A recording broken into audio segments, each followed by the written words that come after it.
Chers amis, je vous adresse mon bonsoir, mon salut, et je vous souhaite la bienvenue autour d'un auteur, d'un livre et d'un texte. L'auteur de ce soir est Platon. Je vais dire le Cratyle, qui est édité aux éditions des Belles Lettres, dans la traduction de Louis Méridier, qui a lui-même établi ce texte, et dans une édition de 1931. Je vais vous lire le début de ce dialogue.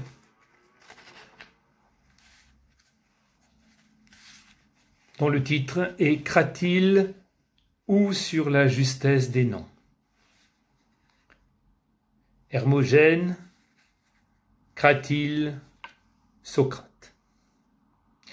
Préambule, les deux thèses en présence. Hermogène. Voici Socrate. Veux-tu que nous lui communiquions le sujet de notre entretien ? Cratyle. À ta guise. Hermogène. Suivant Cratyle que voici, Socrate, une juste dénomination existe naturellement pour chacun des êtres. Un nom n'est pas l'appellation que certaines donnent à l'objet après accord, en le désignant par une parcelle de leur langage, mais il existe naturellement, et pour les Grecs et pour les barbares, une juste façon de dénommer qui est la même pour tous. Je lui demande donc, moi, si Cratyle est ou non son nom véritable. Il en convient. Et celui de Socrate, lui dis-je. C'est Socrate, répond-il. De même aussi pour tous les autres hommes, le don dont nous appelons chacun d'eux, c'est là le nom de chacun. Et lui, pas pour toi en tout cas, dit-il. Ton nom n'est pas Hermogène, même si tout le monde te le donne. Là-dessus, je le questionne, désireux de savoir ce qu'il veut dire.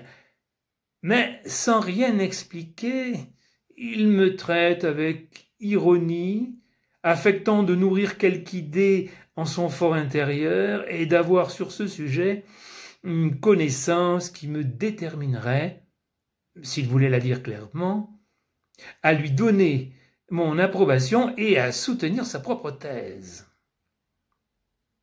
Si donc tu as quelque moyen d'interpréter l'oracle de Cratyle, je l'écouterai avec plaisir. Et surtout, j'apprendrai encore plus volontiers ce que tu penses de la justesse des noms, s'il te plaît de le dire. Socrate. Fils d'Éponikos, Hermogène, un vieux proverbe dit que les belles choses sont difficiles quand il s'agit d'en apprendre la nature. En particulier, l'étude des noms n'est pas une petite affaire. Si, pour ma part, j'avais déjà entendu de la bouche de Prodicos la leçon de 50 drachmes qui, à l'en croire, donne à l'auditeur une connaissance complète de la question, rien ne t'empêcherait de savoir à l'instant la vérité sur la justesse des noms. mais en fait je n'ai entendu que la leçon d'une drachme. J'ignore, en fait, quelle peut être là la vérité en ces sortes de matières. D'ailleurs, je suis prêt à la rechercher de concert avec toi, écra-t-il. Quant à nier qu'Hermogène soit ton vrai nom, c'est à ce que je soupçonne une plaisanterie de sa part. Peut-être pense-t-il que tu échoues dans tous les efforts pour acquérir la fortune. Mais, je le répète, ce sont là des matières difficiles à connaître. Il faut mettre la recherche en commun pour examiner si c'est toi qui as raison ou cra-t-il. Hermogène.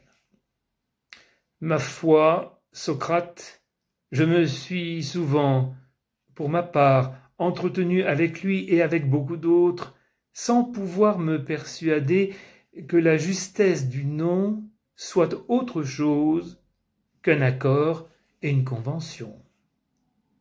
À mon avis, le nom qu'on assigne à un objet est le nom juste. Le change-t-on ensuite en un autre, en abandonnant celui-là, le second n'est pas moins juste que le premier.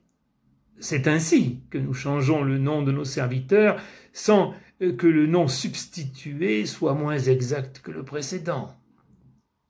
Car la nature n'assigne aucun nom en propre à aucun objet. C'est affaire d'usage et de coutume chez ceux qui ont pris l'habitude de donner les noms. Mais, s'il en va autrement, je suis prêt, quant à moi, à m'en instruire et à l'entendre non seulement de la bouche de Cratyle, mais de n'importe quel autre. Je vous remercie.